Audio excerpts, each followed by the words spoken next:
The poster read, "Happiness sold in glass jars. Call today." And underneath the text was a phone number. I was walking home from a long, exhausting day of work when I caught a glimpse of the paper stapled on the old telephone pole. I took a picture of it thinking it was amusing. I was going to show my wife once I got to our apartment, but I was caught up with chores and I forgot about it. Dinner, dishes, laundry, packing a snack for our daughter, putting her to bed, then putting her toys away. Every night, it was the exact same routine. The next day, I awoke sleeping back to back with my wife. I always had to get up earlier than she did for my job, so I quietly got ready for the day and headed out the door. At work, I was updating the company's latest expense report. Most days were similar to this one. They were basically paying me to stare at a computer for 9 hours a day and input a couple of numbers to a spreadsheet. I finished my work very quickly, so I decided to head out of the office early. It was Friday, so a lot of people left early at the end of the week. On my walk back, I was thinking of what my life had become. I did this often. I always dreamed of traveling when I was younger. I wanted to drive across the country or solo backpack across Europe. Then I met Kelsey. Don't get me wrong, I loved Kelsey. I mean, I still do. We just don't have a spark anymore. When you meet someone and get in a relationship, whether it's meant to be or not, some of your personal life plans have to get put on hold. And then that relationship turns to marriage. And then you have a baby. And then you enroll your daughter in preschool. Then you have to get a better paying job and work more hours and blah, blah, blah. I'm not trying to throw a pity party for myself. I'm just saying I wasn't exactly content with where my life was. I wouldn't have referred to myself as a happy person. As I took the same route home that I did every day to work and back, I walked by the same poster I had passed the day before. I don't know why, I really don't, but I decided to call the number. I figured it would be some joke. Maybe someone just picks up and says, "I love you" on the other end and then hangs up. Or maybe it's a line to a sex worker? I had no idea what to expect. I called. It only rang once before someone picked up. "Hello?" a woman said. Hi, I'm calling about your poster, your ad." "Oh, awesome," she said calmly. "When do you want to pick it up?" "Pick what up?" "The jar," she said like it was the most obvious thing in the world. "Oh, of course. I realized then that I had left work early without telling Kelsey, so I could just go and pick it up now and she wouldn't have any idea." "What exactly is it that you're selling?" "I just told you. It's happiness in a glass jar. Like the poster said, happiness keeps best in glass jars. They're more durable than, say, a plastic bag." Okay. Should we meet somewhere?" "For sure. I don't want you to end up being a creep or something, so let's go to a public place." The public place that we decided on was a Starbucks parking lot a little bit over a mile from me. Now, I didn't really think I was going to be buying a jar of happiness or whatever. I was 99% sure she was going to just sell me drugs. Maybe heroin would be in the jar. I remember thinking, oh no, happiness is probably a nickname for some street drug, and I'm going to a drug deal. What if she's a cop? Am I going to be arrested?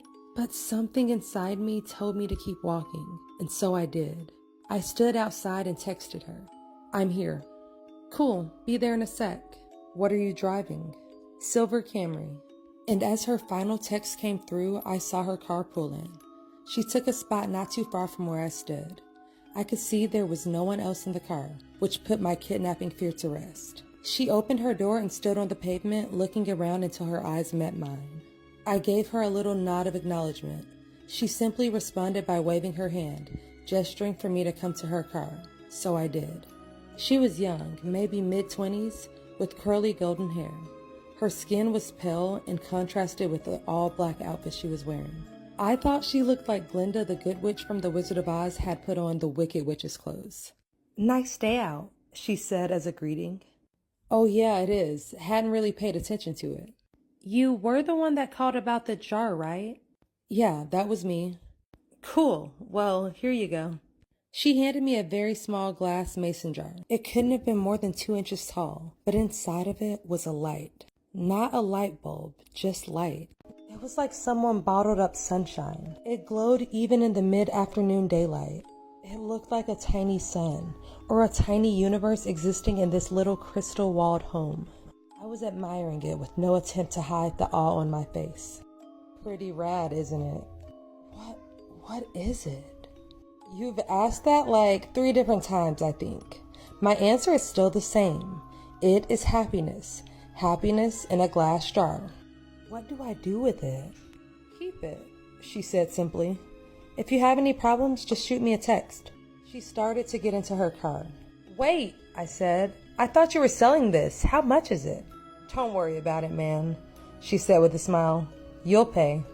She closed her door and I stepped out of her way as she backed up and then drove off. What the hell had just happened? What was I holding? I looked down at the jar again. Its radiance was simply mesmerizing. I put it in my pocket and I could still see the glow slightly through my pants.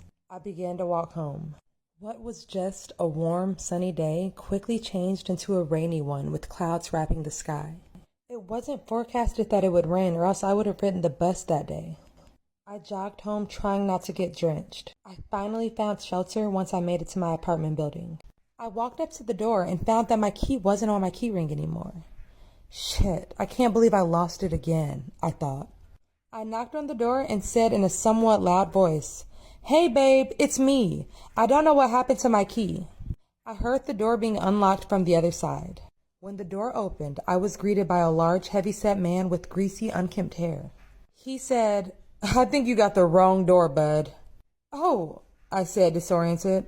"My bad. Sorry. Have a good one." He let out a chuckle as he closed the door. Apartment number 33. I know that was my apartment. I know it was. I'd been in apartment 33 for 5 years now. But that was not my apartment. From what I could see inside, all the furniture was different. It was painted in a different color. It was all wrong. I felt like I hit my head and was drugged. In that moment, nothing made sense. I pulled out my phone to call Kelsey so she could calm me down and to tell her that I got confused for a second. But her contact wasn't even in my phone. In fact, nothing was in my phone. I had no messages from her, no previous calls, no pictures. It was like my phone was reset to factory settings. Did that girl somehow switch my phone out when I wasn't looking? I would have just dialed Kelsey's number manually, but I couldn't quite remember it. I had known it by heart before, but not anymore. I needed to get back to the office. I had all of my contacts backed up on my work computer. Since it was still raining, I hopped on the bus. I rode downtown toward my office, the whole time staring at my wet shoes, wondering what the hell was going on. We have a keycard access to our building, so only authorized personnel can get inside. I always keep my access card and my wallet. Always. But, surprise, surprise, it wasn't there. I buzzed on the speaker we have for guests with appointments or employees as backup in case anyone forgot or lost their card. Bzzz. "Hey, this is Tim. I must have lost my card. My employee number is..." I stopped as I drew blank. A voice came through the speaker. "Tim, you got cut out. What's your employee number?" I can't remember. That's fine. Just tell me your full name and department." Finance. I'm in finance. My full name is Tim Brooks." "Okay, one sec." About 30 seconds later, the man spoke again. "We don't have a Tim Brooks working in this building. Did you have an appointment with someone?" I backed up in shock, almost tripping over my own feet. I had just been in that office an hour or two ago. What was happening to me? I felt like I was getting Alzheimer's, but going through every stage in one day. I stared at my hands, unsure if I was in the right body.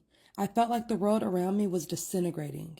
I wasn't in control. I was merely sitting inside of someone else's head, watching the world through their eyes. Just then, I got a text. I recognized the number immediately. It was that girl, the one who gave me the jar. I had forgotten all about it until I saw her text. "Hey, how's it going?" I looked at my phone, dumbfounded. It made me angry that she was nonchalant about this. She knew what was going on. She had done this somehow. What the hell did you do to me? The worst is yet to come. I had to stop myself from chunking my phone as far as I could in frustration. I took the jar out of my pocket. It looked unchanged, still glowing just as bright. "What the fuck did you do?" I yelled at the jar. As I stared at the glistening glass, I realized something. I didn't know what my wife's face looked like anymore. I knew her name. Well, I knew it started with a K, or maybe a C. I couldn't picture her in my mind. I knew I had a wife. I knew I did. Because I had a daughter. I had a wife and a daughter. I just couldn't remember their faces, or their names, or any memories I had with them. I know they existed. They did exist. I had just seen them this morning, right? I couldn't remember anything about my wife, or if we were married, or my daughter, or was it my son? Maybe I didn't even have a kid. But my wife or girlfriend, she was real. I just knew she was. I was still standing outside of the same building. Did I work here? I must work somewhere. At this point, the rain was accompanied by a chilly wind. It was whipping my face and making my nose and cheeks sting. I wanted to go home. I wanted to be with her. I wanted to be warm. I wanted to go to that shitty office job that kept a roof over my head. I wanted it all. I was soaking wet. I was miserable. I couldn't remember my parents or my childhood. Did I even have any friends? Why was I in the rain? I looked down at my hand still holding the jar. The only memory of my entire life that I could concretely remember was the girl giving it to me, telling me it was happiness. But it did not bring happiness. It brought pain. It brought suffering. I was miserable. I was more miserable in that moment than I had ever been in my entire life. My phone buzzed. Break the jar, Tim. I looked at my other hand. With the setting sun and the rainy sky, I swear the jar glowed brighter than any streetlight near me. I didn't break it because I was following her instructions. I broke it because I was angry. I broke it because I was upset. I needed a release. I raised my arm above my head and brought it down with one swift motion, shattering the jar on the concrete beneath my feet. That dark and chilly air accompanying the rain spread away like it was a shockwave of a bomb going off, and I was at the epicenter. I saw the warm yellow light from inside the jar spread rapidly across the ground and ascend into the sky. It was as if I was watching the beginnings of the universe being created, like God had just snapped his fingers and said, "Let there be light." I was engulfed in it. I could no longer see street or rain or anything dark. I felt like I was plummeting into a star going faster than the speed of light. It felt like I was sitting in front of a fire on a cold winter's night, but that warmth was covering every inch of my body. And then I blinked. Immediately, I could feel the sheets beneath me and my back barely touching my wife's. I was staring out the window. The morning light drenched through the glass and gleamed on my face. I stood from bed and grabbed my phone. It was Friday morning. I had one text. "Let me know if you ever need another jar." I called in sick to work. I snuck into my daughter's room and greeted her with a kiss and told her that she didn't have to go to preschool that day. She smiled and wrapped her arms around my neck before curling up and falling back to sleep. I got back in bed and squeezed my wife tightly. I didn't let go for hours. Her daughter came into our room and woke us up eventually. She was jumping on the bed and shouting for us to wake up. Yesterday, I may have found that annoying. Yesterday, I may have found a lot of things annoying. But not today. Today, I put her under the covers in between me and Kelsey. Today was going to be a good day. Today, I was happy. Okay, so I know I always do the scary stories, but for this one, I wanted something positive. So let me know what you think. Also, shout out to the writer, Reddit username Flard. All right, besties, if you like this story and you want to see me do more of these series, make sure that you let me know in the comments. All right, guys, as usual, stay kind, stay amazing, and keep on resonating. Peace.